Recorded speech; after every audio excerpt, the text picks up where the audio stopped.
આપ જોઈ રહ્યા છો ઝી 24 કલાક। હું છું આપની સાથે મિહિર રાવલ। સવારના મોટા સમાચારની શરૂઆત કરી યાસ વાવાઝોડાની ખબરથી। યાસ વાવાઝોડાના લેન્ડફોલની પ્રક્રિયા શરૂ થઈ ગઈ છે। યાસ વાવાઝોડું ઓરિસ્સાના બાલાસોરથી 20 કિલોમીટર દૂર છે। ઓરિસ્સા પશ્ચિમ બંગાળમાં ભારે પવન સાથે વરસાદ પડી રહ્યો છે। પશ્ચિમ બંગાળના અને ઓરિસ્સાના ઉત્તર ભાગના તટીય વિસ્તારોમાં વાવાઝોડા યાસનો વધુ ખતરો છે। યાસ તીવ્ર વાવાઝોડામાં બદલાઈ ગયું છે। વાવાઝોડાની અસર ઓરિસ્સા, પશ્ચિમ બંગાળ, ઝારખંડ, છત્તીસગઢ અને બિહાર સહિતના 8 રાજ્યોમાં થશે।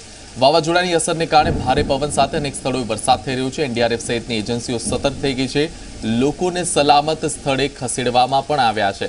નૌસેનાએ પણ વાવાઝોડા સામે લડવાની તૈયારી કરી લીધી છે। તો ઓડિશાના બાલાસોરથી 20 કિલોમીટર દૂર છે વાવાઝોડું। 130 થી 140 કિલોમીટરની ઝડપે પવન ફૂંકાશે।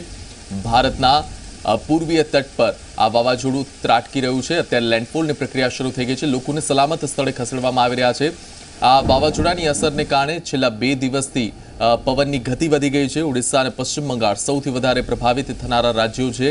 ઓડિશાના બાલાસોરથી 20 કિલોમીટર દૂર હાલ આ વાવાઝોડું છે અને પવનની ઝડપ 130 થી 140 કિલોમીટર પ્રતિ કલાકની જોવા મળી રહી છે। આપને આ દ્રશ્યો બતાવી રહ્યા છે કે આ પ્રકારે વાવાઝોડાની અસરને કારણે કેવા દ્રશ્યો જોવા મળ્યા છે। અત્યારે કેટલાક વિસ્તારોમાં વીજ પુરવઠો પણ ઠપ થઈ ગયો છે। આ સાથે સાથે જાનમાલને નુકસાન ન થાય તે માટે લોકોને ત્યાંથી ખસેડવામાં આવી રહ્યા છે અને સલામત સ્થળે કેટલાય લોકોને પહેલેથી જ ખસેડી દેવામાં આવ્યા છે। એનડીઆરએફ સહિતની એજન્સીઓ સતર્ક થઈ ગઈ છે અને જે જગ્યા પર આ વાવાઝોડું ત્રાટકવાનું છે, ત્યાંથી પસાર થવાનું છે, તે જગ્યા પર ખાસ ટીમો તૈનાત કરી દેવાઈ છે। સ્થાનિક તંત્ર પણ એલર્ટ પર છે। ઓડિશાથી આ વાવાઝોડું લગભગ બાલાસોરથી 20 કિલોમીટર જેટલું દૂર છે અને પશ્ચિમ બંગાળ અને ઓડિશા આ બંને એવા રાજ્યો છે કે જ્યાં સૌથી વધારે આ વાવાઝોડાનો પ્રભાવ પડશે, સૌથી વધારે અસર થશે।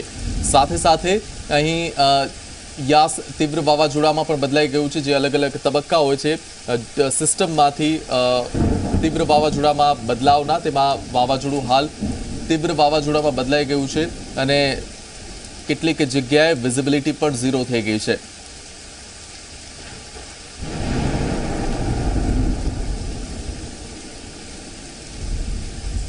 આપને જણાવી દઈએ કે છેલ્લા 1 મહિનામાં ભારત પર, દેશ પર ત્રાટકનારું આ બીજું વાવાઝોડું છે।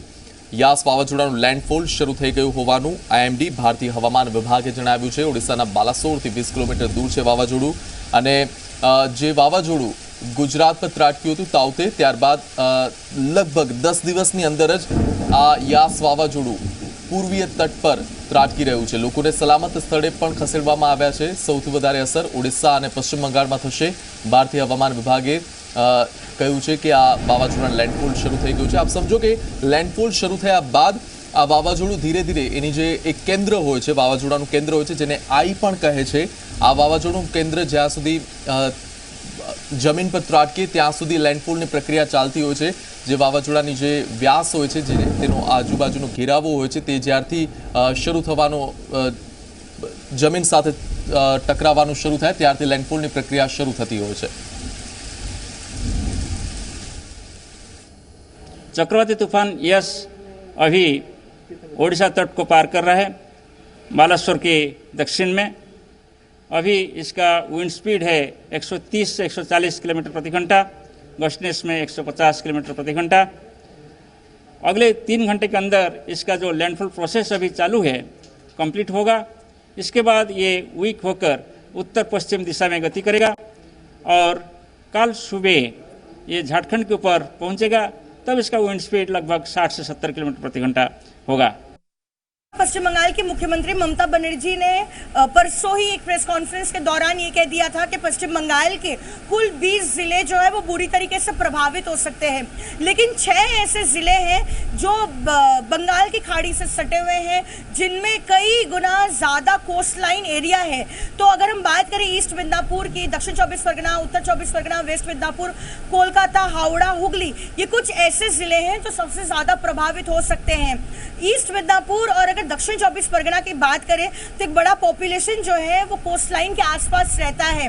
हालांकि सरकार की ओर से 10 से 12 लाख लोगों को इवैक्यूएट कर साइक्लोन सेंटर्स में रखा गया है, लेकिन कई ऐसे गांव हैं जो बिल्कुल समुंदर से सटे हुए हैं, जहां पर अभी भी लोग रह रहे हैं, क्योंकि तमाम कोशिशों के बावजूद, सिविल एडमिनिस्ट्रेशन के रिक्वेस्ट के बावजूद, एनडीआरएफ के रिक्वेस्ट के बावजूद वो अपने घरों को छोड़ने के लिए राजी ही नहीं थे।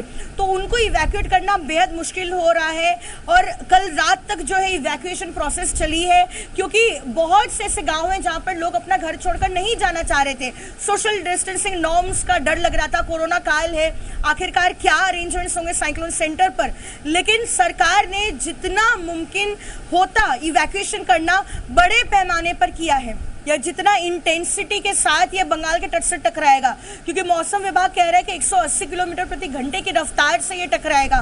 तो कच्चे घर है तो वो जरूर टूटेंगे, लेकिन सरकार की अगर बात करें, चाहे केंद्र सरकार हो राज्य सरकार, उनका बस ये मोटिव है कि कहीं ना कहीं ह्यूमन कैजुअलिटी नहीं हो। अगर कच्चे घर टूटेंगे तो कहीं ना कहीं राज्य सरकार कॉम्पनसेशन देकर उनको फिर एक बार जो है वो घरों को खड़ा कर देंगे, लेकिन ह्यूमन कैजुअलिटी को बिल्कुल जीरो रखी जाए।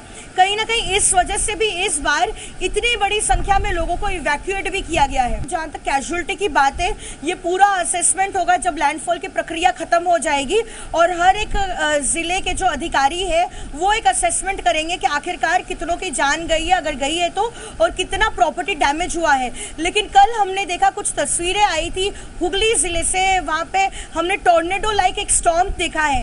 तो कई ऐसे जिले हैं जहां पर लोगों की जान गई है इलेक्ट्रिक्यूट होकर। 2 लोगों की जान गई है हुगली में इलेक्ट्रिक्यूट होकर, क्योंकि हालांकि आज तूफान जो है बंगाल के तट से टकराएगा, लेकिन पिछले 2 दिनों से तेज बारिश और तेज हवाएं शुरू हो चुकी थी राज्य भर में।